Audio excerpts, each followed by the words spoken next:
आगामी विधानसभा चुनाव को लेकर मध्य प्रदेश में राजनीतिक दलों के बीच कवायद शुरू हो गई है। बीजेपी, कांग्रेस के अलावा अन्य दलों ने भी अपनी चुनावी तैयारियां शुरू कर दी हैं। प्रदेश में जातिगत समीकरणों को देखते हुए भीम आर्मी, गोंडवाना गणतंत्र पार्टी और सपा बसपा मिलकर बीजेपी कांग्रेस को चुनौती देने की रणनीति बनाने में जुटे हुए हैं। भीम आर्मी के राजधानी भोपाल से चुनावी ताल ठोकने के ऐलान के साथ ही दलित नेता प्रीतम सिंह लोधी का बड़ा बयान सामने आया है, जिसमें उन्होंने किंग मेकर बनने के संकेत दिए हैं। बीजेपी कांग्रेस के विकल्प के रूप में क्षेत्रीय दल और छोटे दल मिलकर सीटों का बंटवारा करेंगे। यह दल आपस में मिलकर प्रदेश की 230 विधानसभा सीटों में से 50 से 60 सीटों पर बीजेपी कांग्रेस के लिए मुश्किलें खड़ी कर सकती है।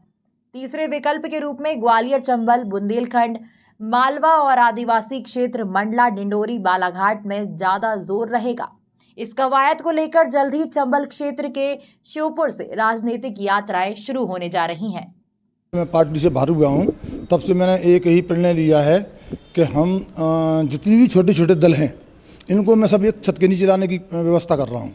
जैसे भीम पार्टी से बात हो गई है, जैस से बात हो गई है, गोंडवाना से बात हो गई है, सपा से बात हो गई है। अब मैं सोच रहा हूँ कि बहुजन से भी और बात हो, बहुजन से भी बात नहीं हुई है मेरी। तो इन पार्टियों को एक मंच के नीचे लाकर सारी पार्टियों को 10-10 सीटों पर, मतलब 50 सीटों का टारगेट बनाया है मैंने। केवल 50 सीटों का हम टारगेट करेंगे, ज़्यादा नहीं, क्योंकि पहले हमारी ने अभी पूरी सीटों पर लड़े थे तो उसमें घाटा हो गया था। और भी अर्जुन सिंह ने बनाई थी पार्टी, अपने उनने भी बनाई थी, सिंधिया जी ने, सब फेल हो गई थी। तो उसको देखते हुए केवल 50 करेंगे हम और 50 पे ही मेहनत करेंगे। तो ये चीज़ को 2-1 पार्टी के तो तैयार हो गए हैं, अब बाकी को मैं तैयार कर रहा हूँ। तो अगर ऐसा मंच अच्छा बन गया और जनता का सहयोग मिला तो बहुत से लोग बैठे हुए हैं इस तीसरे मोर्चे में आने के लिए, क्योंकि हम 50 सीटों पर लड़ाएंगे तो हमें भरोसा है कि हम 20-25 सीटें निकाले जाएंगे। तो किंग मेकर की भूमिका बन सकती है भाई। नहीं, अभी तो कोई नहीं है। अभी तो मैं कह रहा, मुद्दा मेरा ये है कि सब पार्टियों को एक मंच पे लाना। अभी तो ये चल रहा है ना, ये हो जाएगा। फिर उसके लिए क्या है, कईयों के संपर्क है मेरे नेताओं के।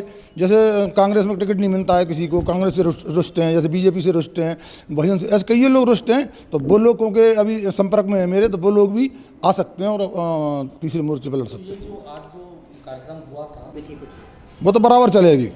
अब हम एक यात्रा निकाल रहे हैं हम 20 तारीख के बाद में। हाँ, यात्रा, ये यात्रा हमारे पूरे प्रदेश में हर विधानसभा को टच करती जाएगी। ये यात्रा 50 जो लौट रहे हैं। जी जी जी जी जी उन पे। तो क्या यात्रा का नाम क्या दिया है?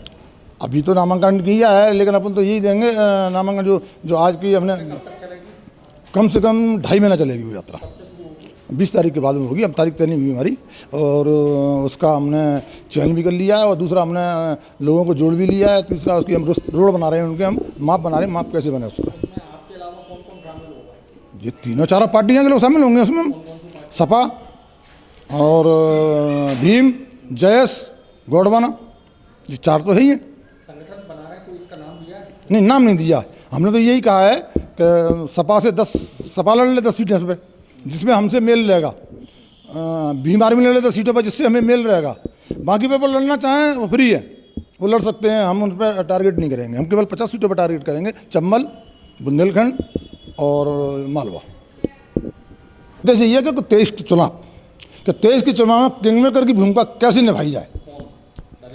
हाँ, ओबीसी, SC, ST को ज़्यादा मूवमेंट कर रहे हैं हम, और जो भी आ जाए और भी आए तो स्वागत है उनका। हम वो भी नहीं कह रहे कि हम उनको नहीं लेंगे, उनका भी स्वागत है। आरक्षण बचाने को लेकर भी मांग बुलंद की गई है। जी जी जी जी आरक्षण का तो शुरू से चल रहा है। OBC, SC, ST सबका ही चल रहा है आरक्षण का। तो आरक्षण ही मिले, जो हक है वो भी मिलना चाहिए, क्योंकि अभी हक से भी वंचित हैं, आरक्षण से भी वंचित है, दोनों चीज़ों से वंचित है। तो हम तो किंग मेकर की भूमिका भी अगर भगवान ने बना दिया तो हम तो कोई भी पार्टी हो जो सहयोग करेंगे उसका तो हम एक ही बात रखेंगे, लेकिन वही होना चाहिए। किससे रहेगी? बीजेपी से रहेगी या कांग्रेस से रहेगी? अभी हम ये नहीं कह सकते ना किससे रहेगी। जो भी पार्टी सत्ता की ओर जाएगी उससे रहेगी हमारी, जो भी पार्टी जाएगी। जी, हमारे लिए तो दोनों टारगेट हैं, दोनों पार्टियां टारगेट रहेंगी तभी तो लड़ पाएंगे। और देखेंगे कि हमें वजन कितना है, उनको कितने की ज़रूरत है, फिर उस हिसाब से चयन करेंगे। तो मेन जो फोकस रहेगा वो किन सीटों पर रहेगा? मतलब ज़्यादातर चंबल संभाग, बुंदेलखंड और अपना ये मालवा। भोपाल से उमेश यादव की रिपोर्ट।